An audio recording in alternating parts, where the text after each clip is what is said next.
Okay, well, hello and welcome to this panel and all of our virtual attendees. I'm Craig Wenke, Chief Engineer for NASA Evolution at MITRE's Center for Advanced Aviation System Development, the FAA's federally funded research and development center. We've worked with the FAA for over 60 years, providing technical expertise in air traffic management, systems engineering, aviation operations, airspace design, and systems automation and integration.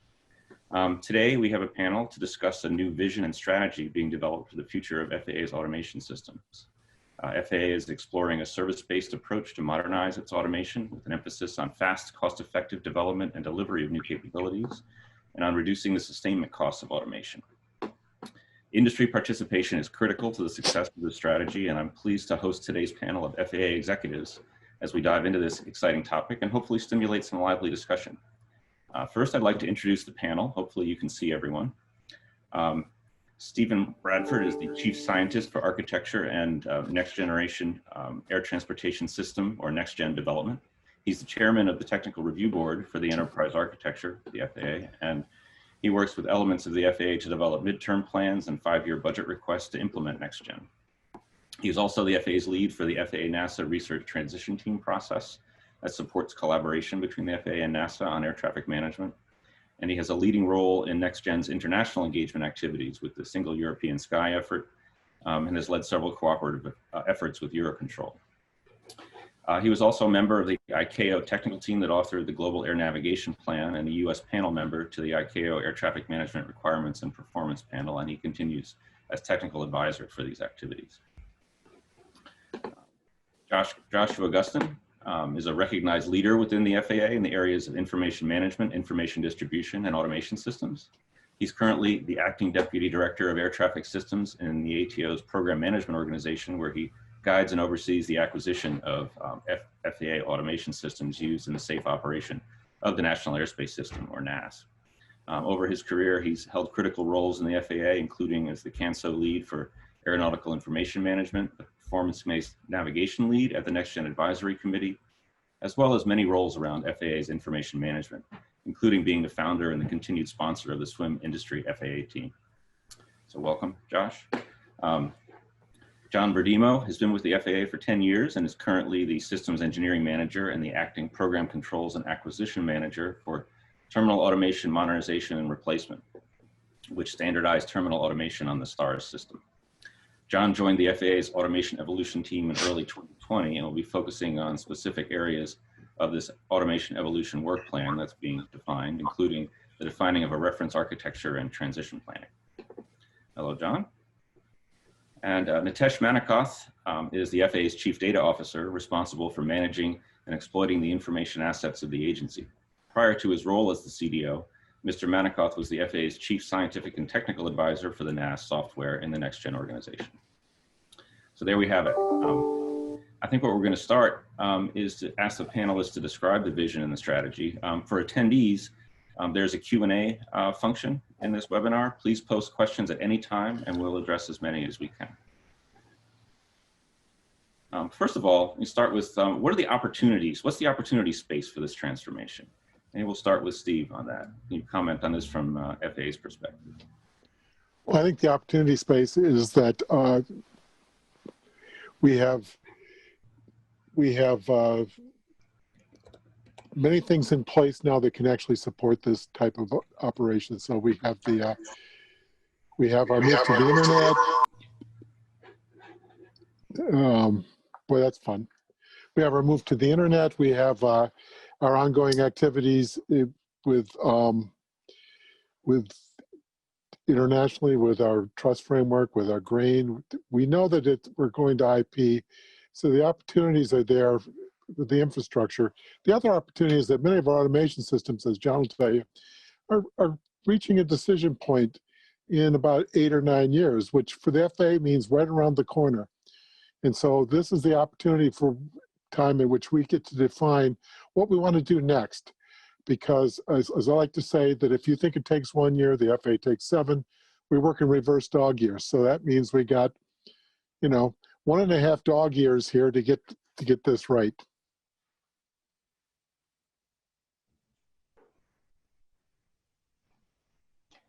Craig, a microphone. Yeah. No, okay. So Nitesh, why don't you comment on this maybe from the industry perspective? Thank you, Greg. Thanks for the opportunity to be on this panel. I haven't heard Steve called Steven in a long while, so a good opportunity to be on this panel.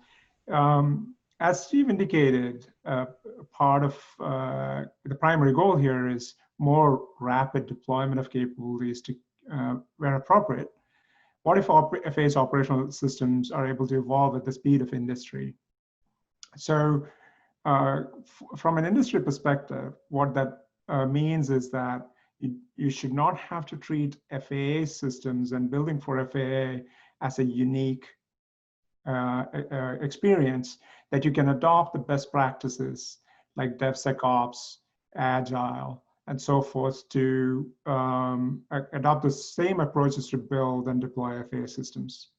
Now, some parts of the complex adaptive system we call the NAS has to obviously evolve at a more deliberate pace, but that doesn't mean that all parts of the NAS is anchored to the slow deliberative processes that we use for safety critical systems. So as the team here architects and decomposes the systems into more discrete components, I think the industry will find that there are more frequent opportunities, albeit smaller, and your software teams, the industry software teams, will be able to use the practices that they are more used to in deploying more rapidly to FAA. Also, it should mean that the requirements are a little bit more focused, and so the risks of actually kind of trying to assess the size of these systems and associate costs to it, all those things should be a little bit more focused and easier to do as we evolve. So I believe overall, we should be able to deploy capabilities that our airspace users need at a faster pace, but at the same time reduce risks associated with large kind of monolithic systems. Over to you, Greg. Hey, Craig, since you're on mute, I'm just going to talk. That's okay. But I wanted to add to what Nitesh and Steve said, because I think I've been on this stage a few times, and I'm usually talking about a different thing every time. And Steve mentioned we're transitioning to an IP network that creates such an opportunity for us. We've talked a lot about SWIM and the SWIFT and really data in general. And for a decade, we've had kind of a free the data concept. And now there's so much data out there. What do we do with it? And then to what Nitesh just said, if we can leverage all of that to deliver quicker in smaller bites to our airspace users, not in years, but in days or weeks or months or whatever we decide on, we have so much more flexibility to put out, both for industry and for FAA to use these services, just to call them that. They may be user features, they may be underlying features, they may be aggregation of data, whatever they are, faster using Agile, using DevSecOps, using these technologies that you're all using already. And we just, as Steve said, in dog years, need to catch up a little bit. So I'm pretty excited about the prospect. Okay. Can I add one more thing? Sure. Gosh, I see we're off script already. I think that in the past we have conflated capabilities because we didn't want to proliferate servers. You know, if we go back to when we were working with NASA and putting out decision support tools, everybody had their own home, their own server, and it ended up being, we were like fearful that replacement of servers was going to take down the NAS in terms of our whole budget. So then we started to conflate capabilities, tried to consolidate the number of servers, which led us to a state now where we have lots of capabilities that got artificially integrated as part of acquisitions because we were trying to reduce the number of servers, and we were conflating individual services, which really were individual services. And so it's kind of, let's go back and undo all my sins of 2007 and 2008. All right, that's good stuff. I think let's delve a little bit into the status of the development of this strategy. John, do you want to comment on that? Yeah, thanks very much, Rick. The idea has been floating around and kicking around the agency for some time, and as Steve, Josh, and Nitesh indicate, the ideas have popped up in various places and programs individually. It became obvious that we needed to put together a team to focus more directly on the topic. So we branded ourselves as an automation evolution team, and we came together in the spring of 20 timeframe around March, putting together, spending a lot of our time putting together what that strategy should look like. And version 1 of that strategy, which continues to iterate, was finalized in that June, summer of 20 timeframe, and we identified a whole host of work streams or specific swim lanes of activity that the government concentrated on. Throughout the summer, we socialized that, released the strategy, and we're into our first steps. So some of those first steps include the creation of a reference architecture, was begun in earnest, and will continue through the spring, which identifies the various key technological architectural points for this layered and service-based approach that we've laid out principles and assumptions for that, and how we may build in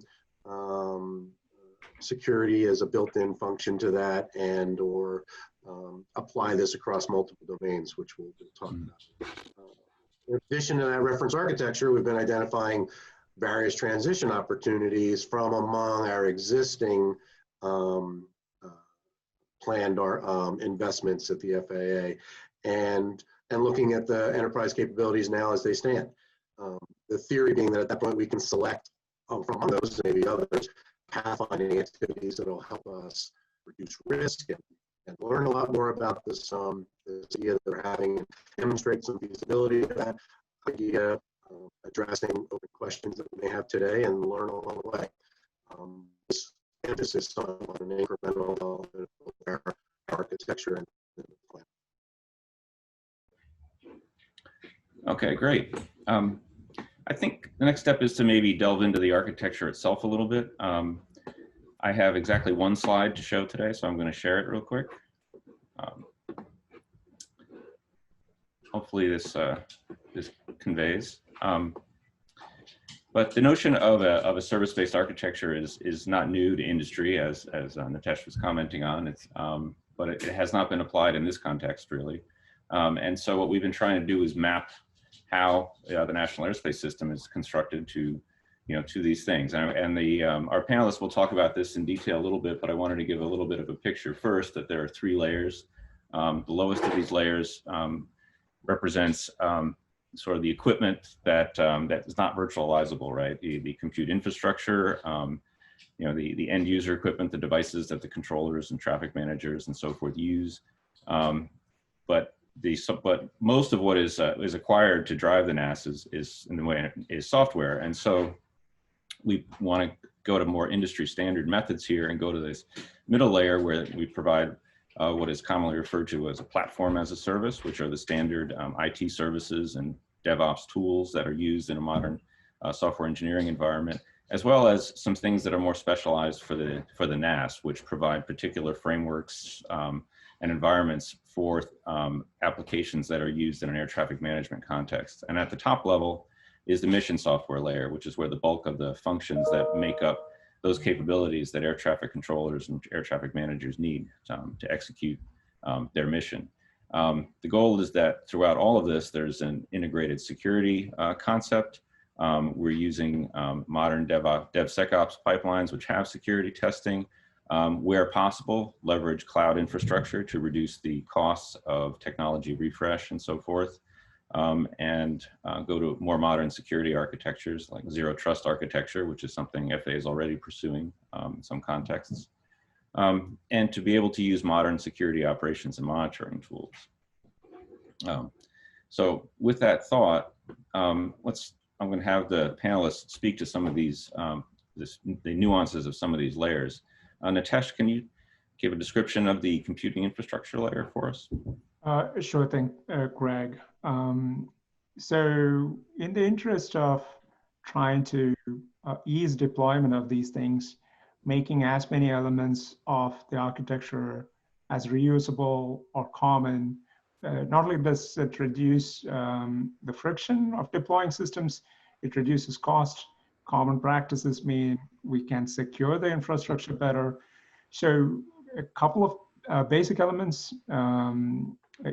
Everybody in the audience probably know, we have leveraged this kind of principles before, FDI. So as an enterprise service, our network infrastructure is provided as a infrastructure that everybody leverages. Nobody goes off and procures their own.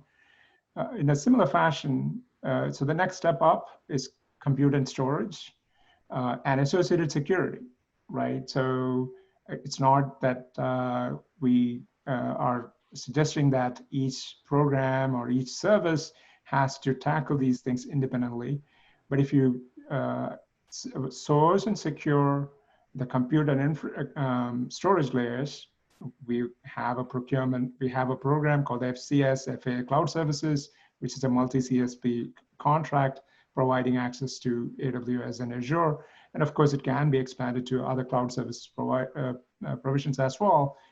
But that is a basic piece. On top of it, we can consider other layers for data. So we have enterprise information management providing for the mission support systems a common data layer. So similar components for the computing infrastructure layer is what we are thinking about, leaving the bare minimum, the absolute required minimum to the applications to have to tackle. So when we say common infrastructure layers, it's not just provisioning and deploying them, it's securing them, monitoring them. All those things can actually reduce overall cost and speed up deployment. So that's where we are, and hope for industry's input on this topic. Okay, very good. Steve, do you want to tell us about the platform layer? You're on mute, I'm afraid. I like to say that's when I sound best, but yeah, that provides a common set of development tools like DevSecOps, et cetera. It provides a common framework in which all the applications can be built. It also provides the apparatus, the capabilities that support what Nitesh said before. So here's where I can put in my TIC 3.0 to support the applications for access to between ops and the outside world. This is where I can broaden my identity management for trust framework, et cetera. So you can leverage all these common capabilities as you build your mission applications. And this allows us to be more flexible, allows us to do things consistently and with greater capability. You can host a variety of software applications if we build that common framework and infrastructure, like container support and things like that within the platform. Okay, very good. Josh, you want to tell us a little about the mission and services layer? Yeah, this is, so we've, much of what I think Steve and Nitesh said, we've been talking about for years. And it's really just reusability, commonality of every layer that you're looking at. And at the mission application and mission service layer, it's really no different. We've talked about common trajectory modelers for years. And, in the big systems, it really didn't make sense at the time and it was risk. But as we bring together the platforms, as we bring it together these services, there's choices there over whether you just, quote, cut and paste and reuse a service, or whether you set it up as a microservice that's attachable, however we want to build our systems. And then even at the mission layer, when we present back to the user, there's so much commonality in all of our platforms that historically we rebuild every time with every vendor that now could be part of our reusable library. How many displays do we know that show a map with the position of airplanes? And we know how much it takes to gather the data, store the data, aggregate the data, model the data, and then project that little display that we do over and over. Let's just do that once with one investment, whichever it is, and leverage that. Delay lists. How many of our systems want to share delay lists, but we have to recalculate them? We turn that stuff into a service or a microservice, and then it's just available. And we improve on it with any system that comes along. And you can go on and on and on with the reusable possibilities for services. And I don't want to lose one thing that Nitesh said, talked about EIM and the mission support side. If we have a semi-common infrastructure across our classic mission support and NAS boundary that we've always had, we could also reuse code there from one place to the other, not necessarily dependent on each other, but reusable or retunable, call it whatever you want. There's so many possibilities around the world of what I like to call widgets that we can create and reuse and compile to create the next system that we want to do. And again, get it out there faster, right? Through these approaches that with that commonality and not having to start from the ground up every time, we can obviously get to deployment faster with whatever that right conglomeration of widgets are that meet the user need. So again, very excited about that rapid delivery, but really reusability is what drives that whole thing through these services. Love it. Okay, very good. I got a question in the Q&A, which is kind of relevant to the notion of services here and data strategy. This is from Terry Barkus. Says, what is the data strategy for EIM and ESCS, or which is Enhanced Swim Cloud Service? It appears that there are two data architecture solutions that are somewhat duplicative. Upgrading EIM to FSMA High may negate the need for ESCS. A few acronyms in there, but I figure perhaps Nitesh or Josh want to take a shot at that.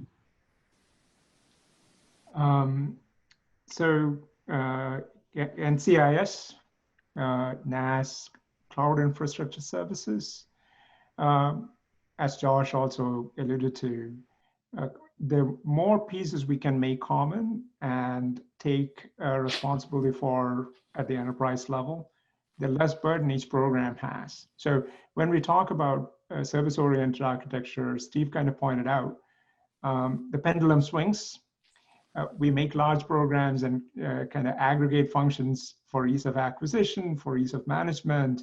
When we decompose them, more people have to deploy capabilities, right? So we have to reduce the burden for each of these services being deployed. So NCIS is taking the necessary steps to ensure that mission essential functions that affect the NAS can be deployed safely, because the NAS operational practices might not be similar to the admin practices. So you have to make sure that operational support and the 24/7 nature and the reliability characteristics of these systems match what is needed for the NAS. So that is NCIS. And I believe I kind of mentioned FCS, FAA Cloud Services. If I forgot any other acronym there, Craig, please. Craig, was it NSYS or was it ESCS? It's actually ESCS. Oh, ESCS. Yeah, if I may, Nitesh. Yeah, please. Well, I just want to go to, so it's interesting, there's a lot of acronyms and words in this very powerful small question that's asked here. But as Nitesh said, so EIM is very data store heavy and mission support oriented. ESCS, Enhanced Swim Cloud Service, is really for the exchange of data with our NAS partners, among other things that will directly drive the NAS.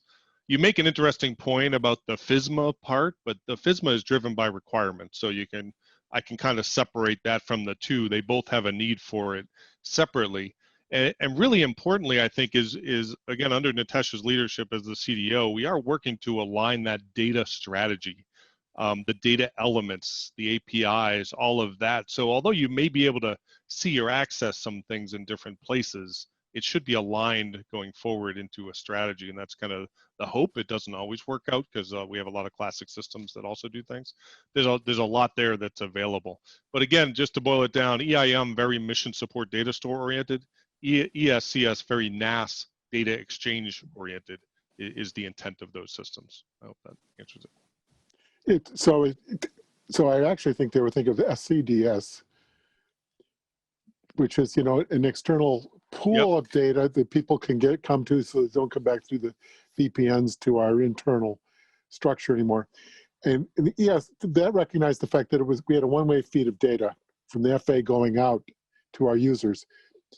What we wanted to do is we wanted to build a two-way feed through in the cloud so that our NAS users can come through a common port with their flight plans, with their requests. So it's really, the SCS is really for our trusted partners, where the SCDS is for the world. And so it is a different thing. One is a vehicle to securely get information in and out. The other one is a distribution mechanism. So, Yeah. for the NAS. Can I give that dead horse one more beating, Craig? So one way to think about this is most of these systems are for making some kind of decision. If the decisions have to be closer to near real time, you need the data feeds and certain reliability characteristics for those. So rather than think about EIM and ESCS, it might be beneficial for us to kind of think about the services and what kind of reliability measures are we assigning to them. EIM essentially means treat all your data as an enterprise asset and make it available, and mostly it is towards decision support, post-operations. And when you need a decision support for near real-time or operational needs, you need the ESCS, SCDS kind of feeds. Over, back to you. Okay, very good. Just a couple other questions. One, is the strategy available publicly? Not yet. This is part of our efforts to start socializing that strategy, and we'll be talking about that in a few minutes about sort of the next steps in that area. And someone noted, why are applications defined as needing a user interface? Applications are built using services for a particular business need, but not applications necessarily have a user interface of their own. It's also good practice to decouple display capabilities from the underlying applications. And I think that is the intent of the design. Yeah, I was going to agree with you there, Craig. Just to answer that, yeah, I think that's well said. Mm-hmm. I don't think we said that every application needs to have a user interface. Many don't. They may turn out to be services. Many that present to the NAS or to users obviously do have a presentation layer, but we do work to decouple those. Okay, very good. One of the things that I know we've been talking about, which I'm interested in, is that we're talking about all of this in a purely FAA context, but it's not really a new approach for government. DoD has done some work in this area, and I think Steve wanted to make some comments about that. I had to come off mute though. Once again, my best comments hit the floor, but that's okay. No, DoD has done a lot of work in this area. You know, they have the Platform One, they have their efforts to be more agile.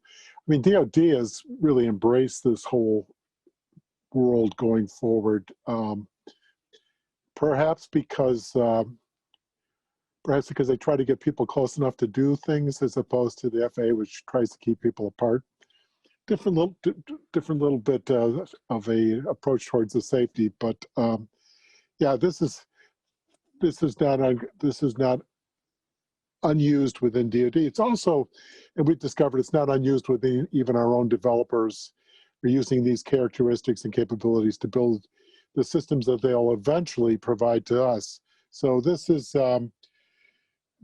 just the FAA embracing where industry is going, where other agencies are going, but DoD especially with their Platform One. And I think even in their UAM world, you'll see some of these applications in support of the urban air mobility community, because of the tools you need to have to both fly and support that type of operation. So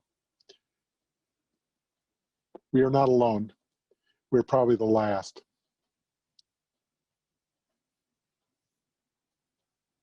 Now you're on mute. All right, you're right. Right, probably not quite the last. But so, I mean, I think the open question, and I think where we want to hear from the audience too, is how we engage with industry most productively in this area, you know, and how to get the best, you know, how to get the best private innovations into the public space. Tesh, maybe you can say something about that. Thanks, Greg. As Steve alluded to, there are other federal entities, DoD in particular, that has embraced this and has taken approaches to engage with the industry in a particular way. FAA has indicated, so a few years ago, I think DoD started ensuring that they had presence in places where talent in this kind of area existed. FAA has not taken any such steps at the moment. We clearly, to engage with the industry on these kind of things and benefit from all of that, we need a deeper conversation. As the earlier question asked about, a person asked about, when will this strategy be available to the industry? How will folks be able to then interact with us? That is an important question. We should be structured, FAA should be structured to support the innovation that the industry wants to bring and be able to engage in those conversations, not in the context necessarily always of a particular procurement going out. So we would like to hear the industry's perspectives on these for sure, you know, how we can best leverage this. Steve mentioned DoD success, but DoD also has a document out there saying Agile BS or something along those lines, because sometimes we just talk about Agile and kind of cloak these things with the right words, but the practices tend to be still what we are used to. But you know, the JPALs and HACMs or whatever, those examples kind of point to the fact that even for really critical systems, Agile work, but there are equally good examples of things where things haven't quite worked. I believe Lockheed partnered with Red Hat to improve Lockheed's own capabilities because Lockheed had started mirroring DoD's practices versus industries. So we need, instead of the industry reflecting our practices, we would like to ensure that we are adopting the best practices in the industry. So we need a deeper engagement and conversation in this area.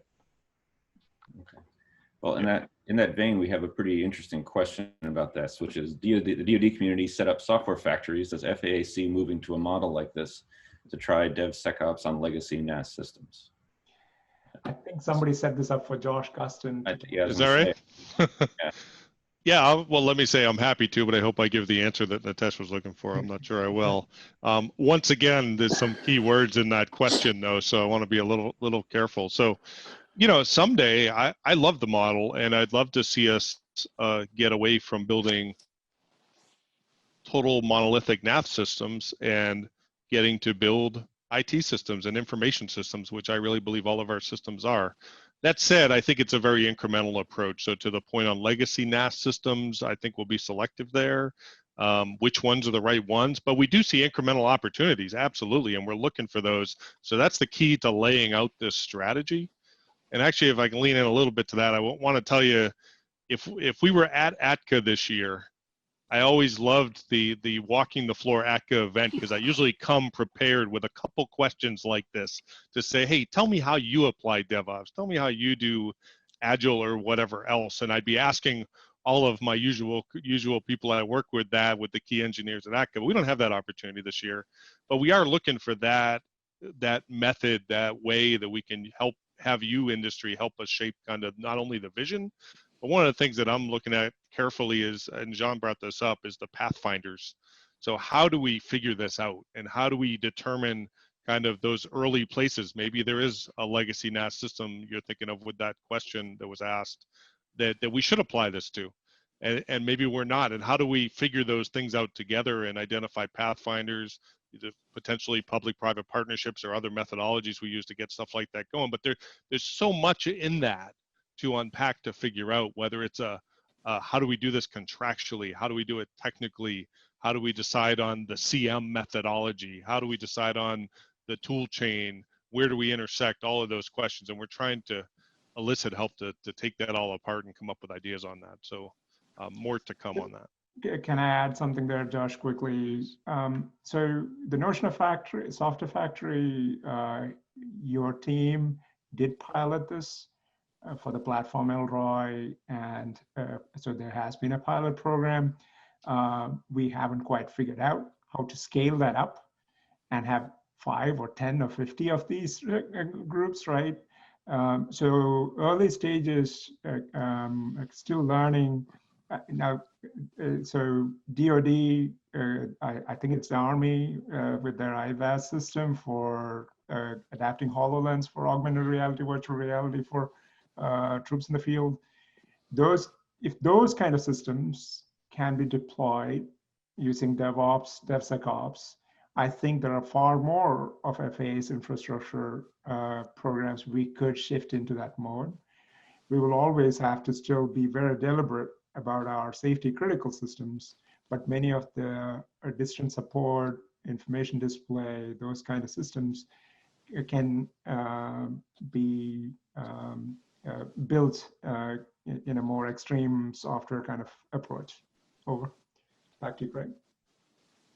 Okay, very good. I have one other question, which is a nice hard one, which will be good. So what are your thoughts about how to start implementing this in practice, and what are the transition implications? Who would like to take that? Simon raises a really interesting question that is, like Craig says, one of the hard parts of what it is that we're trying to put together, and that transition is a key that was brought up in the previous question, where we have to compare this legacy conversation with new developments, and ideas range from nipping around the edges of some of our legacy systems and finding pieces that might benefit from the implementation of a more modern approach, where a section, maybe a non-mission critical piece within an application could be a part towards transition or implementation, versus a whole scale, big bang, let's just start changing everything today. And then there are other concerns from our mission critical, safety critical systems to some of our mission support systems. So maybe there's a division there as well. So many different approaches and ways to divide up the task. There is a whole work stream or swim lane of ideas gathering for transition alone and how to implement. We are hopeful to look at pieces of that today. What are we doing today that can be affected by this, and what in the very near term could be influence for changes to the ultimate final picture. Very good. One more excellent question. How will FAA address the acquisition policy changes needed to support DevSecOps and Agile acquisitions? It seems like the cultural and policy challenges may be greater than the technical challenges. Now, if Nathan were here, he'd tell us that AMS is infinitely flexible, and we can support this. But there's a culture change here, in which I always say this, and I probably will get in trouble for saying it one day, is we only reward our program managers by not punishing them. So you have to figure out how to give them the flexibility to do these acquisitions in this kind of agile environment. We have to figure out how not to spend 2 years deciding on an investment decision. So it is a cultural change.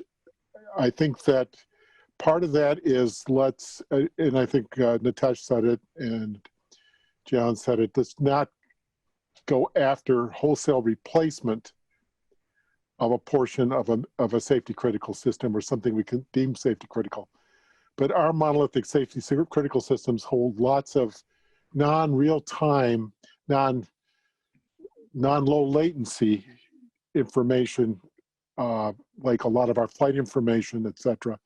And we have the opportunity where we see shortfalls already in the modern era in flight information of building a more flexible flight information system outside of our strict ERAM type of environment.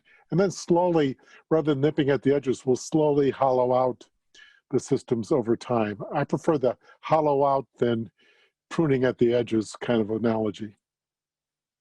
Okay. There's a philosophical difference between Steve and myself, but I think we'll meet in the middle. I would add too that although the question leaned towards acquisition, there is a cultural shift that will be needed in a variety of areas: the support of systems, the development of systems, the testing of systems. There are cultural changes. To quote our colleague Rob Hunt, the technical side, although difficult, is something that we know we can figure out. The cultural side is the thing that we need to take a hard look at head on. And this socialization effort, this very panel is part of the way for us to figure out the best way to address cultural issues. Mm-hmm. So, Craig, I mean, in terms of what industry can do to help us, can I add something to that acquisition policy question? Steve indicated rightfully that our acquisition executive will tell us that the acquisition systems are flexible to support any of these things. The usual challenge is before we spend money, we have to say what we will get for the money. So that's how all the large waterfall requirements practices creep in. So we have to shift to more of a capability specification than system specification and be able to kind of prove that we got that in the agile deployment. That is still a challenge. I don't know whether we have done a good, I don't know whether we have a good set of practices to kind of support that. It is still an ongoing challenge to justify these kind of development practices within the FAA. John also referred to the cultural aspects of it, but I also do think that there are certain financial baselining pieces which are really hard for adopting these things. So there are some acquisition things which we have to learn to do better. Okay. Yeah, and just a little bit to add. So, just in my head, kind of goes back to one of the questions, the current programmatic construct that we have has kind of divided up all of our acquisitions into these, as Steve said, these programs that things just keep adding on to and adding on to and adding on to, because it's easier to do it in the program than it is to do a separate thing and have all that overhead, which leads right to Nitesh's point. We got to be able to bring that stuff together as we hollow out, as Steve said, some of the programs. Where does this stuff live, and figure out that cultural aspect, and not do it as so every program manager doesn't try and take the hill on this battle, but it's defined once, and maybe it becomes its own life of things that is all in this expediter rapid development type methodology that we can bring it all together. Not sure how. Again, that's the strategy conversation we're having that hopefully y'all can help us with. So that gets back to your 3 layers, right? Yep. Oftentimes our program managers feel like they have to do all 3 layers. And how do you invest in the compute layer and the platform layer so that they only have to invest in the application layer? And that requires us to be a little bit more flexible in our budget thoughts and formulations, and in our assignment of responsibility to budget lines does not necessarily need to be an assignment to an individual system. And we're going to have to learn that over the next couple of years too, and we know that. Okay. Someone asks, and I think this is a nice lead into what we wanted to talk about next in any case, how does industry get more involved in this discussion? I think, who wants to take that? Well, I certainly can. There is part of our strategy is an industry engagement activity. This would be in some ways the kickoff to that. And we're not pretending to know all of the answers as to the best way. And our expectation is to use some of the successes that various FAA programs have had in the recent past in engaging industry to help us to determine how to ask you for that kind of help. So this work stream or swim lane that relates to industry engagement, it's going to do some of the traditional things: market surveys, requests for informations, industry days, things for us to create an environment for us to talk to build the virtual version of what Josh described earlier, of having those conversations with our various industry partners.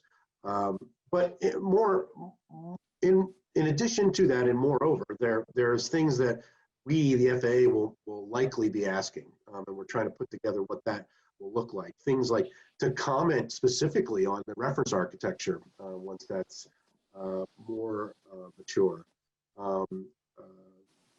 Help us identify some of those transition activities that may be out there that maybe we're not aware of or we're not thinking of in terms of being an opportunity to either hollow out, like Steve suggests, or nip at the edge, depending on which of these might be ripe for consideration.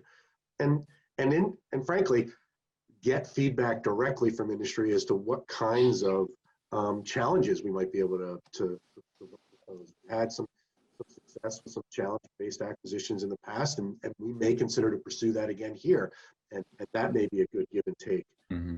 So I think at this point, our timing is pushing us out into the spring, summer timeframe to have a bit more of a formality around some of those key initial steps. So you should stay tuned for some of that coming in the next several months with direct reaching out and engagement, so we can get the feedback and data that we're looking for.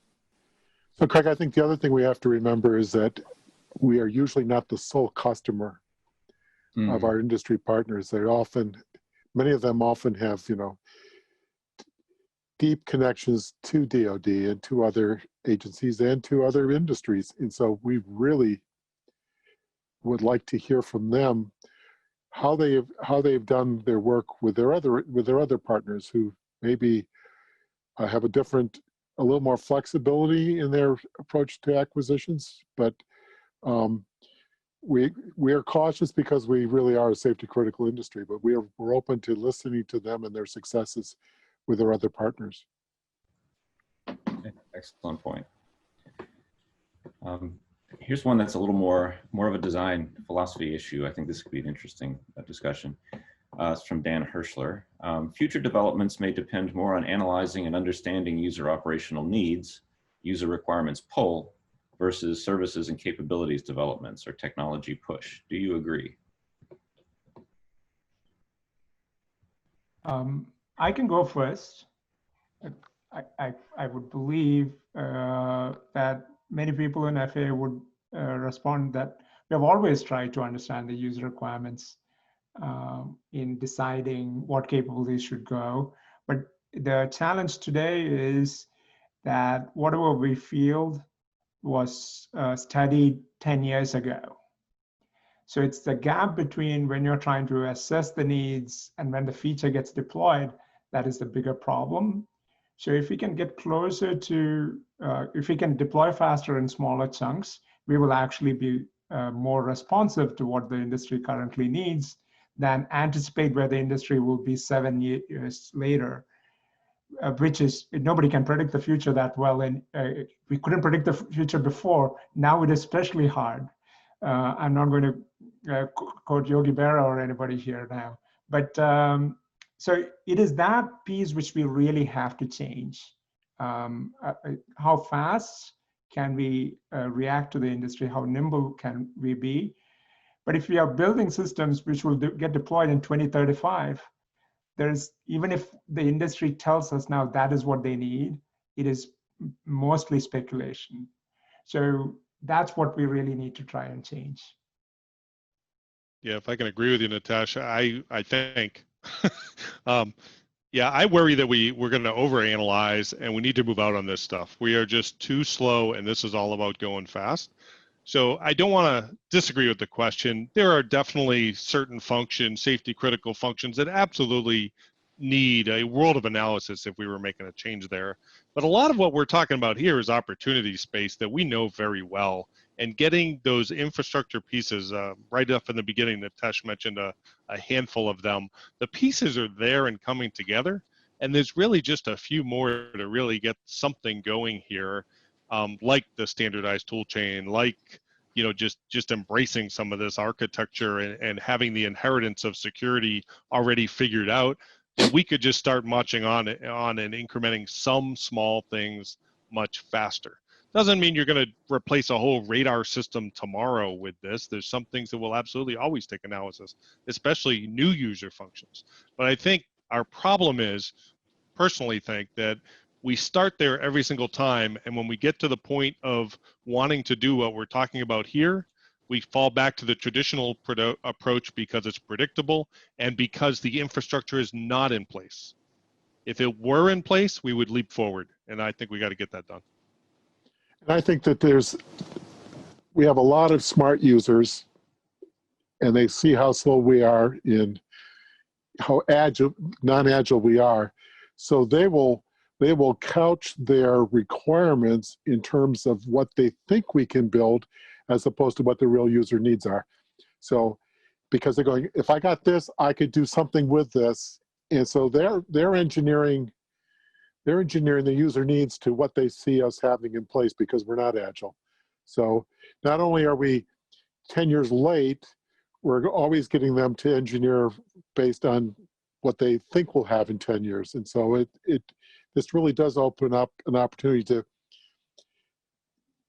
have our users establish their information needs as opposed to here's the information I think I can get and then I'll build off it.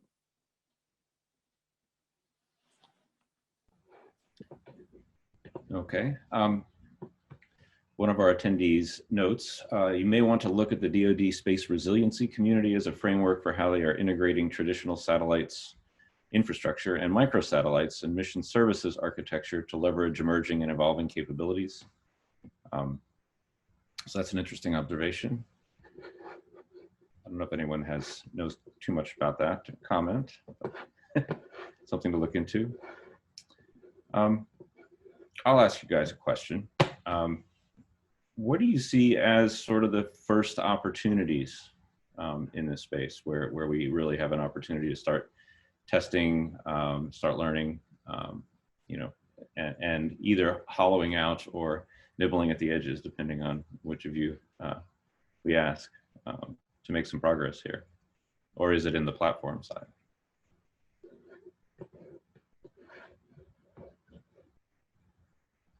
Nitesh and I are both selectively pausing, I think.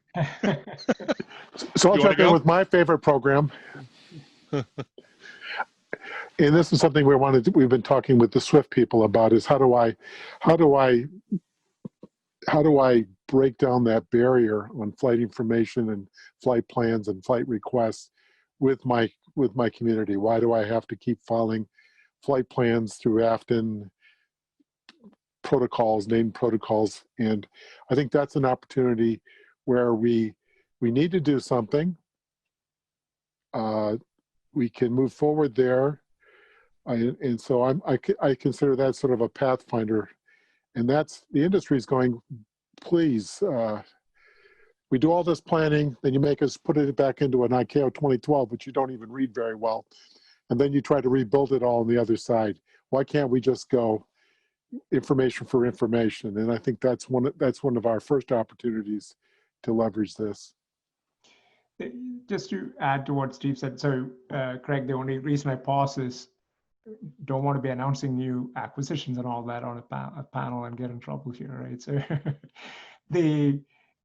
clearly, anything which we are going to do with the emerging use of airspace, we have to do in a more agile, DevOps kind of leveraging cloud infrastructure, leveraging enterprise services, accommodation of space launches and related information services needed for those kind of things. So clearly we should learn and prototype as quickly as possible, but there is a whole set of new capabilities for accommodating all these emerging airspace users. I think we clearly have that. As Steve also mentioned, next-gen related transformations have, they're not completely in the rearview mirror, but now many of those systems are coming around for tech refresh. So if we just treat them as replacement systems, we would have lost a huge opportunity.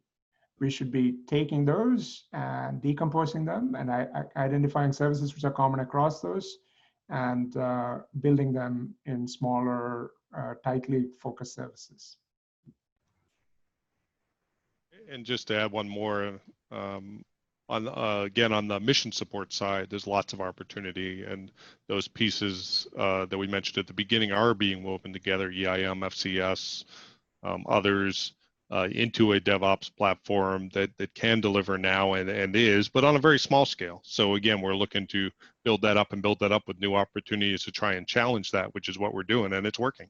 So again, just ultimately to me, that gives me a lot of optimism that to apply that same thinking to the NAS side is really just about security controls and layers and that type of thing, but not the technology, because the right technology is already there and we can leverage that. So I think there's a great opportunity there. Okay, great. I don't have any other questions in the Q&A right now, unless anyone wants to pose something quick. We have a couple of minutes left. I would, Craig, just make a comment. Just going back to the industry engagement question, Pathfinders again.